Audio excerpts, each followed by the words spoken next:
Assalamualaikum warahmatullahi wabarakatuh. Mohon dosen menyesuaikan. Izin memperkenalkan diri. Taruna Utama Politeknik Imigrasi Angkatan 25. Nama Rio Kasdiansyah, NRT 2022.2623.1.01, Prodi Hukum Keimigrasian C. Pada kesempatan kali ini saya akan memaparkan desain penelitian saya yang berjudul Pengawasan Keimigrasian terhadap kasus drifting, studi kasus motor vessel Diamantina yang terjadi di kantor imigrasi kelas 1 TPI Tanjung Priok. Latar belakang penelitian ini berangkat dari posisi strategis Indonesia sebagai negara kepulauan dengan lalu lintas laut yang sangat padat. Salah satu titik krusialnya adalah Pelabuhan Tanjung Priok yang berfungsi sebagai pintu masuk internasional utama. Namun, muncul sebuah fenomena yang menjadi tantangan serius, yaitu kegiatan drifting atau kapal yang dalam keadaan tidak terkendali atau mengapung tanpa tujuan yang jelas. Kondisi ini bukan sekedar masalah teknis pelayaran, melainkan menciptakan celah pengawasan yang berpotensi memicu pelanggaran keimigrasian.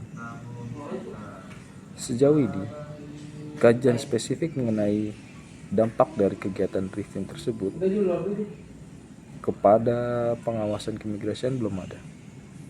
Namun, pernah terjadi kejadian drifting di kantor imigrasi kelas 1 TPI Tanjung Priok, sehingga penelitian ini menjadi sangat mendesak untuk dilakukan.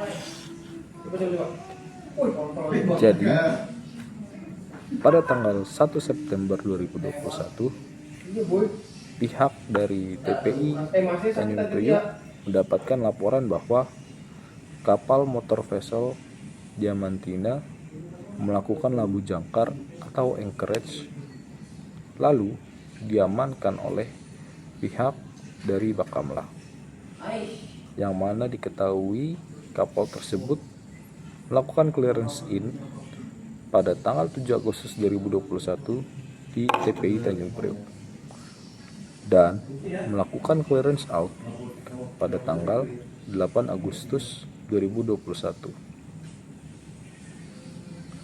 Setelah itu, kapal tersebut diamankan dan dilakukan penyidikan lebih dalam oleh pihak TNI Angkatan Laut dan pihak imigrasi. Berdasarkan latar belakang tersebut, saya merumuskan dua permasalahan utama. Yang pertama, bagaimana analisis kewenangan antara pihak Bakamla dan pihak keimigrasian terkait kegiatan drifting tersebut. Lalu yang kedua, bagaimana bentuk tindakan imigrasi terhadap penyalahgunaan izin tinggal yang terjadi selama kegiatan drifting tersebut. Dugaan awal atau presumpsi saya adalah pengawasan keimigrasian saat ini belum berjalan secara optimal. Hal ini disebabkan oleh belum adanya pengaturan serta prosedur khusus atau SOP yang secara eksplisit mengatur penanganan kapal dalam kondisi tidak terkendali atau drifting tersebut. Untuk membedah masalah ini, saya akan menggunakan 3 landasan teori. Yang pertama, teori kedaulatan negara, lalu ada jurisdiksi berdasarkan untuk melihat sejauh mana otoritas kita di wilayah perairan. Lalu yang ketiga, teori kepastian hukum dari staf Pratko untuk mengevaluasi regulasi yang ada.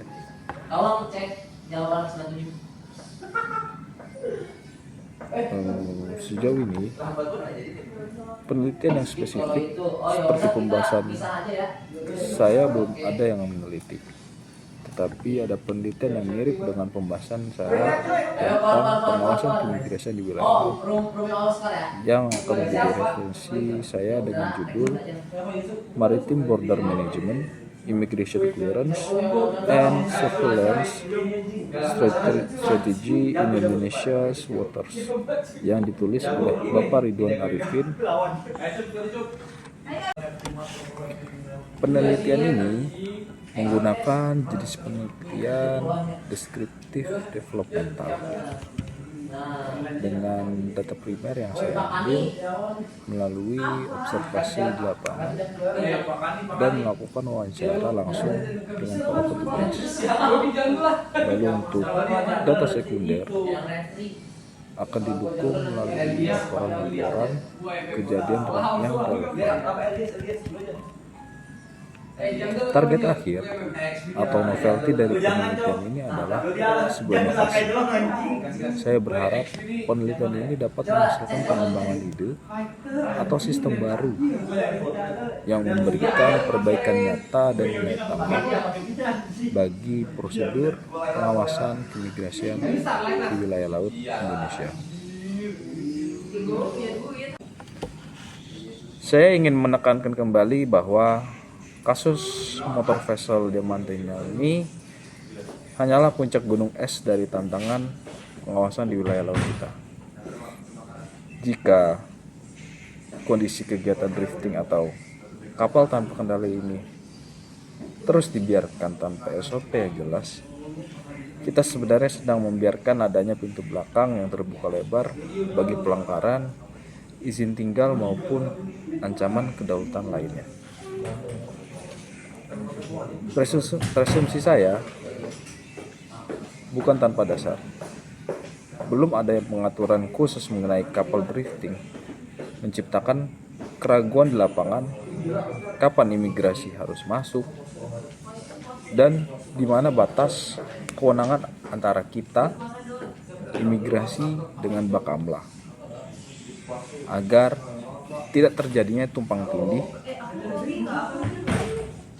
Sehingga melalui penelitian ini saya ingin menarik garis tegas mengenai pembagian wewenang tersebut demi terciptanya harmonisasi antar instansi.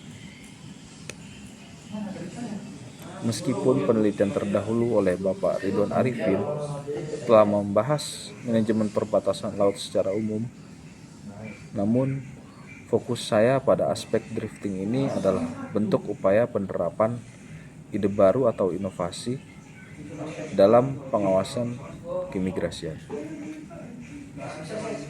Saya tidak hanya ingin memotret masalah, tetapi melalui metode deskriptif developmental, saya bercita-cita memberikan nilai tambah atau output yang saya harapkan adalah rekomendasi sistem pengawasan yang lebih adaptif, sehingga petugas kita yang nantinya yang berada di lapangan memiliki panduan hukum yang kuat saat menghadapi situasi darurat seperti ini.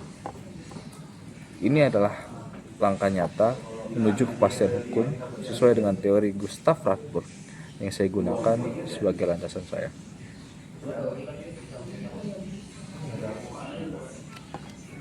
Selain aspek teknis di lapangan, saya ingin menekankan bahwa penelitian ini adalah upaya saya untuk menjembatani antara aturan internasional dan implementasi nasional. Kita tahu bahwa berdasarkan UNCLOS, negara memiliki hak berdaulat. Namun, dalam praktiknya, status kapal yang sedang melakukan drifting seringkali berada di area abu-abu secara administratif. Melalui kacamata teori kemastian, saya ingin memastikan bahwa setiap tindakan petugas imigrasi di laut memiliki dasar hukum yang tidak tergoyahkan. Kita tidak ingin ada keraguan saat petugas melakukan tindakan administratif keimigrasian terhadap kru kapal, motor vessel Diamantina atau kapal serupa di masa depan. Hanya karena prosedur penanganan kegiatan drifting belum tersurat dengan jelas dalam regulasi kita saat ini. Demikian paparan lengkap desain penelitian saya. Terima kasih atas perhatian dan waktunya. Assalamualaikum warahmatullahi wabarakatuh.